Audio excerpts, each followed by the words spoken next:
Warning: this video is intended for audiences who are 13 or older. If you are not 13 or older, please fuck off and tell your parents to moderate what you watch online. Alright, so it turns out the greatest enemy in the end, after all, is Kamen Rider. I don't know what to say. I'm pretty sure those evil clones were just Kamen Riders. I don't know why they gave them scarves. Just kind of made it look like evil cars. Like, it's supposed to be a Kamen Rider analog. Is an analogy. Like, oh boy, we can't have Kamen Rider use AI like this. That's how you know they're evil, because they wear a scarf. It makes them different, look, here over Sentai, we don't fuck with scarves. Scarves are really fucking stupid. Who wants to wear fucking scarf all the time? You look really dumb, and it's not interesting or cool in any aspect for why you're wearing a scarf like that. All right, it is #1 Sentai Gozyuger, episode 28, Dancing with Love. This is the AI. We're still in this AI. We're still making statement about AI and everything. Look, Toei can make all the statement they want about AI. Is AI a loving thing? Is that what they're trying to say? It has the ability to learn to love. At some point AI learn to love humanity. Is that what it's trying to say and do? I think it's what it wants. Everyone got kidnapped, except for Hoiru, who breaks out. Kirame Blue is studying this bouquet, which is at this point is just like a weird sex bot robot humanoid doll thing. Really weird. If you think about it. Right, that QI made this weird humanoid flesh female doll. I'm not gonna question anything. I'm not gonna say anything about his kinks or his motives or whatever. But I just think, hey, look, I just want to say, I feel like you just straight up made a weird sex doll, if you think about it. But yeah, anyway, Hoiru breaks out of his dream sequence, which I don't think they don't show us his dream sequence as far as I'm aware of. He just breaks out of it. I kind of would like that we saw what his dream. I assume that it was something. It was a dream. It would be that, I don't know. Fuck it. He has a job. That could be it, or something else. Probably. I hope it's a job. I hope his ultimate dream is that he has a job. But I'm pretty sure it's something stupid and lame. I guess he could meet up with his weird teacher lady, like the person who's not his mom, whoever she was, or that chick from a few episodes ago. That could be his dream. Well, why not? I think all the other character dreams are pretty fucking funny. Some of them are pretty much based on what they are. Ryuko wants to be a super idol guy, and he wants his weird lover, mentor, groomer, partner. Still not sure what the fuck Ray's relationship is to Ryuko. And everything. Like, is he the manager? I just don't say what's going on. Byakuya, Ryugami, his dream is just to do that thing with the Bakugami. Just things do that weird thing with your SO partner where you clean out their ear. Apparently that's a big thing in Japan. Feel like that's purely just a Japanese aesthetic thing. Sure, but he's with Tenga Sword Sama. That's all that matters. Sumino is to be with her sister, but I guess also in her dream, she wants to be a cop? Right? Is this supposed to be a subconscious representation to let us know that she actually wants to be a cop and she does not want to be a stupid little private detective? Is that why she's a private detective? Is because she couldn't get into the cop, she couldn't pass law school or training or whatever to become a cop, so they kicked her, like, oh yeah, you cannot be a cop, you're actually a liability. So she did the next, alright, I'm just gonna be a private eye, that's the closest thing for me to be a cop, so that's it. Takahara is to be with his wife, but he doesn't want to be with his old wife, because she's old. He wants to be with the young version of his wife, because he thinks that's when she was most attractive, when she was young, and not when she was a disgusting old bedridden person.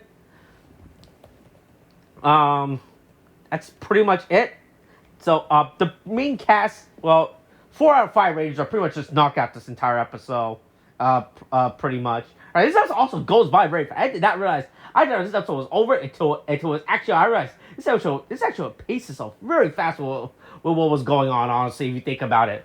But yeah, Hoiru escapes the weird mind palace dungeon. He bumps into Fire Candle, and then they bump into Kumada. Everyone is here. They're all gonna team up together to beat the shit out of Kurame Blue.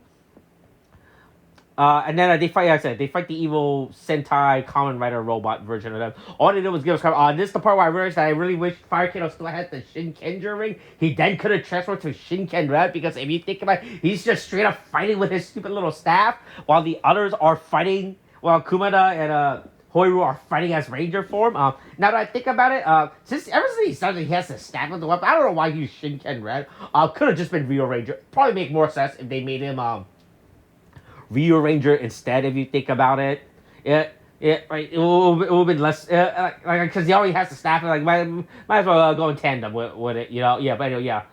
They fight out, Fire Candle Go confronts Kirame Blue about, hey, let Bouquet go. Kirame Blue's like, no, she's a weird, robot AI. She's not programmed for any of these, for human emotion or whatever. But then, thanks to the power of love and friendship, you know? Actually, it was more like love.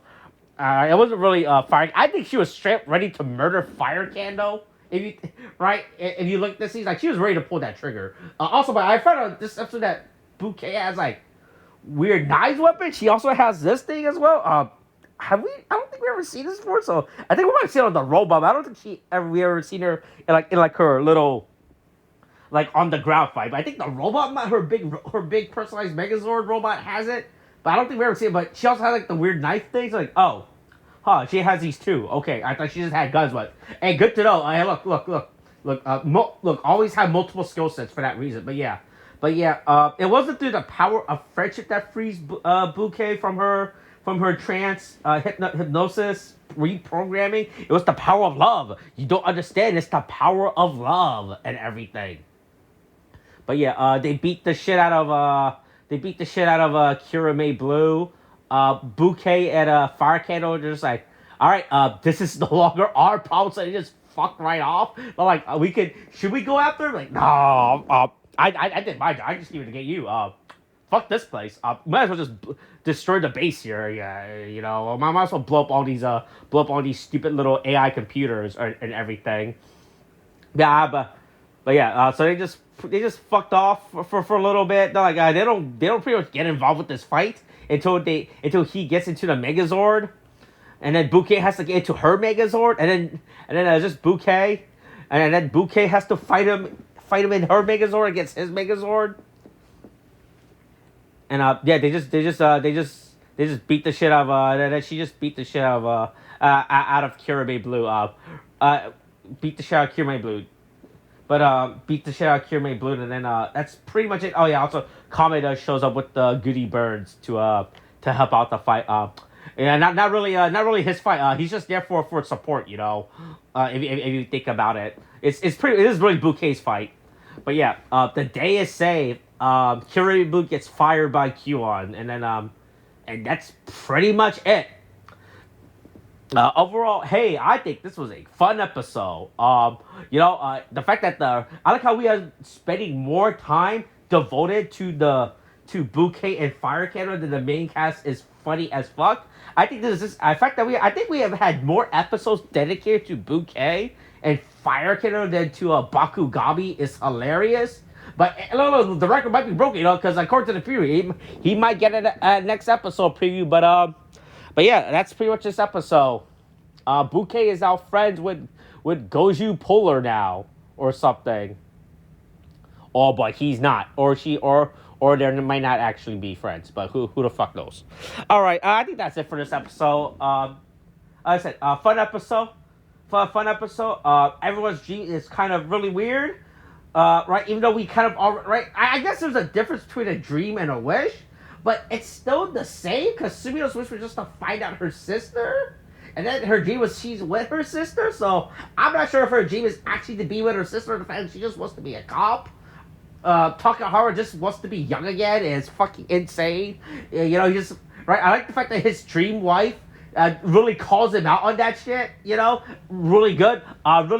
Really, really fun that that he calls out like if anything, like this is more like all their subconscious memories. So this is their subconscious giving them these nightmares. If you think about it, right? So that means right, Ryuko, Tenga, Bakugami, so we don't make sense. But man, talking about her subconscious, just calling him out on his own shit is amazing.